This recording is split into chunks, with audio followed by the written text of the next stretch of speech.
Ako sa majú zmeniť, doladiť, zmeniť, to je správne, doladiť, áno. Niektoré pohybové vzorce si utvrdzujeme, áno. No a musíte vždy začať zbierkou pohybových vzorcov, áno.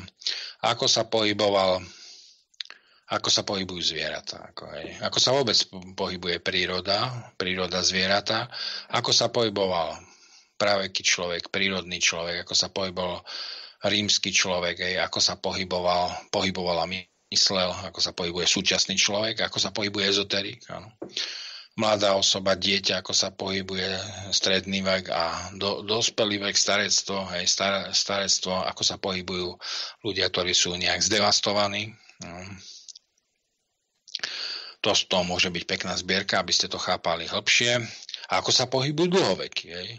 Dobre skombinoval, keďže musí sa pýtať otázky smerujú k dlhovekosti, tak sa dobre pýta s pohybom, ale môže to byť aj o ezoterike, lebo dlhovekosť máme súčasť programu ezoterického, pretože to je o prenikaní do svojej hĺbky, vlastného vnútra, cesta do stredu študákovej duše. Je pohyb, fyzikálne vlastnosti pohybu.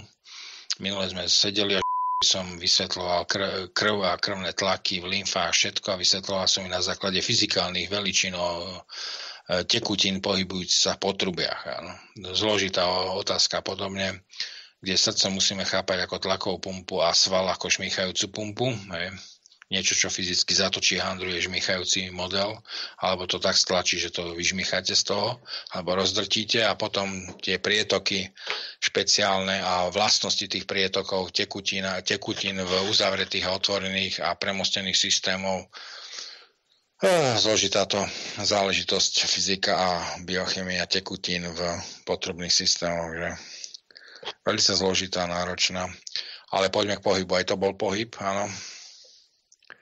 Pohybové vzorce, samozrejme, musíte skúmať ľudí, ktorí mali, alebo napájať sa na dlhovekých, alebo ľudí, ktorí majú 70, 80, 90, 100 rokov a ako sa im zdegeneroval ich systém pohybový. Lebo tam vidíte, musíte sa zaoberať, ja mám toľko a toľko rokov, a ten má 50 a ako mu vnútro zdecimovalo pohybové vzorce. No.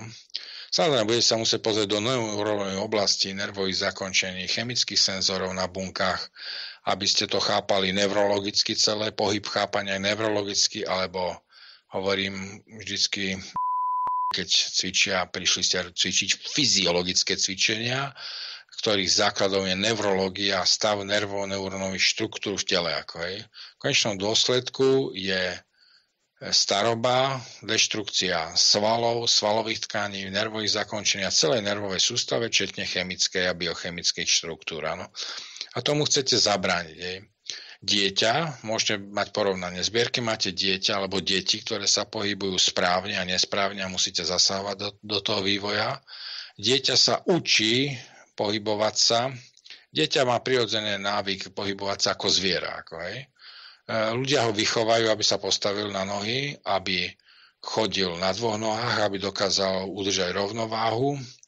A potom tento stav chodenia na dvoch nohách a používania rúk potrebujete, lebo ich musíte mať uvoľnené, nemôžete chodiť na štyroch, lebo by ste asi moc toho nenapísali alebo nespravili a intelektuálnu činnosť. A potom postupne starnete a tie pohybové vzorce sa začínajú strácať, rozbíjať, pretože tá staroba na to útočí.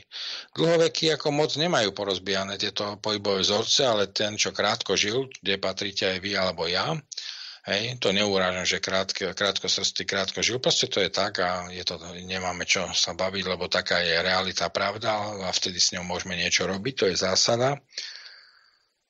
U krátkožil dochádza veľmi rýchlo k devastácii pohybových vzorcov.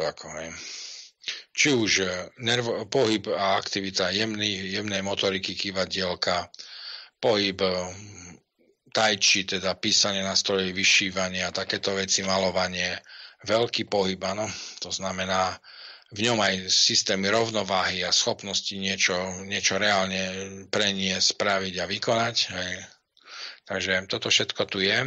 A tak, jak sa dieťa naučilo pohybové vzorce, tak v 50-ke sa tieto pohybové vzorce začínajú rozbíjať tým, že napríklad už sa nebude, v 40-ke a 50-ke v tom období sa prestane obnovovať svalová hmota, delenie buniek ustane, no a keď sa svaly neobnovujú, tak strácajú svoje fyzikálne vlastnosti, alebo aj silové vlastnosti strácajú z fyziky.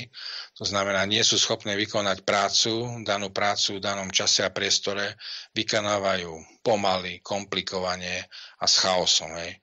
A ľudská práca a ľudský pohyb vo výrobnom procese nahradený robotickým, lebo robotický je neúnavný, môže ísť 24 hodín a nahrádza sa, pretože tá presnosť pohybu niekedy je tak nutná vo výrobe. Vo výrobe to dobre pochopíte, prečo sa za prvé stroj, keď niečo robí, automat, s umelou inteligenciou samozrejme, ten robí neustále tie pohyby s perfektnou presnosťou a keď už nie je tá presnosť, že sa nejaká súčiastka pokazila, tak sa nahradí a zopakuje si svoju presnosť alebo odchýlku.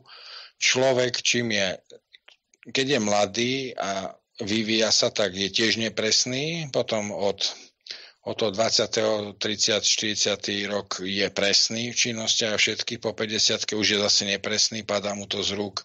Je problém, aby niečo vyrobil, lebo je unavený, vyčerpaný, a nezvláda nové postupy a schémy, má čudné stavy, má nedobrú rovnováhu a tak ďalej, takže tam sa začínajú tie pohybové vzorce rozburávať a vy musíte fyziologické cvičenia cvičiť na to, aby ste tomu zabránili. Napríklad, keď nebudete týždeň cvičiť šlachy, tak začnú sa skracovať. Keď nebudete vedieť pri cvičení šlach pružiť tou rukou, klásť odpor voči tlaku na šlachu, spätný, tak nebudete im mať pružné, budú len natiahnuté. Takže. A ten systém má naplánované s chromozónou, že jednoducho vy šlachy nepotrebujete a zničí vám ich, ako pokiaľ ich nebudete cvičiť, alebo skráti vám im, pretože už ich v podstate nepotrebujete. Takže sa musíte starať o kloby, o tieto všetky záležitosti. A rozpad pohybových vzorcov je prirodzené. Človek sa aj za života učí pohybový vzorec. Chcem hrať, vedieť ping-pong, musíte sa naučiť ten pohybový vzorec. Chcem vyšívať, musím sa ten pohybový vzorec naučiť. Chcem hrať šach, aj tam je pohybový vzorec. Chcem behať, aj to je pohybový vzorec. Chcem cvičiť gymnastiku, aj tam sa musíte naučiť pohybové a veľmi náročné pohybové vzorce, ktoré sú predpisované. Pamätáte si vlastne, že jak vás učili pohybové vzorce človeka a odnaučili len k pohybovým vzorcom zvieraťa, tak po 50-ke sa akoby v degeneračnom postupe vraciate k zvieraciemu pohybu a tí starí ľudia vlastne idú dole, zhrbia sa a vlastne by mali chodiť po 4 aj chodia, lebo keď máte paličky 2, už chodíte po 4. Keď máte 1, chodíte po 3. Keď máte 4, chodíte po 4. Keď máte vozík pred sebou, takú ohrádku, lebo deti má ohrádku, aby sa naučilo chodiť a starí ľudia v ústavoch majú okolo seba vozíček na 4 koleskách, aby sa držali. Hej. A keď už nevedia stať, tak si sadnú, jak detičky, ktoré sa učia zo sadnutia, sa zdvihnúť a chodiť na 2 nohách, lebo už neudržia rovnováhu. Tu je ten spôsob degradácie pohybových vzorcov. Je zrejme jasný a typický a vy mu chcete zabrániť. Zabránite tým, že cvičíte v temennom mozgu a neuróny sa vám nerozpadajú, nútite to vrátiť naspäť napríklad kostrovým svalstvom, mikronatrávaním svalstva, aby obnova pokračovala aj iným mechanizmom, lebo keď máte uzlíkové svaly, tak jednoducho silu tak ľahko nestratíte z toho. Áno. A ďalšie náležitosti, takže cvičíte pohybové vzorce, rozumiete im a precvičujete aj do budúcna. Verím, že aj vy si dervišské tance robíte, si predpripravujete to, čo bude v 70-ke, 80-ke, keď od Rossolové tyčinky, Rossolček v mozgu, ktorý riadi rovnováhu, prídete, lebo taká je skutočnosť, áno. Prídete o svaly a bude atrofia svalov, alebo znefunkčnenie svalov jednoducho, alebo zanesenie toxínmi, pretože ste si neotvorili kostrové svaly, áno. Alebo stratíte silu, keď ju nebudete uzlíkovať. To znamená, hľadajú sa tam mechanizmy, ako to cvičiť, ako to precvičovať, ako zmeniť pohybové vzorce a pripraviť si pohybové vzorce do budúcnosti. Hej. To znamená, predvídam, že keď mám 40, budem mať 50 a čo sa stane s mojimi pohybovými vzorcami a ja to nedovolím a zbrzdím to neuveriteľným spôsobom. Hej. Lebo niektorí sú úplne totálne hovada, s prepáčením, oni, keď začnú stárnuť, hrbiť sa, nevládať, oni sa tomu prispôsobujú a odmietajú s tým bojovať, lebo sú nie naučení na ten mechanizmus, že po 50-ke už musíte zase začať cvičiť, aby ste proste nešli na tie 4, hej. na tie 4 nohy a dokonca, aby ste nežili ako dažďovka na zemi bez nôh. Lebo keď ste na vozíku, tak už nohy sú vyriadené a už vám zostali len predné končatiny, ktoré tiež často sú vyriadené.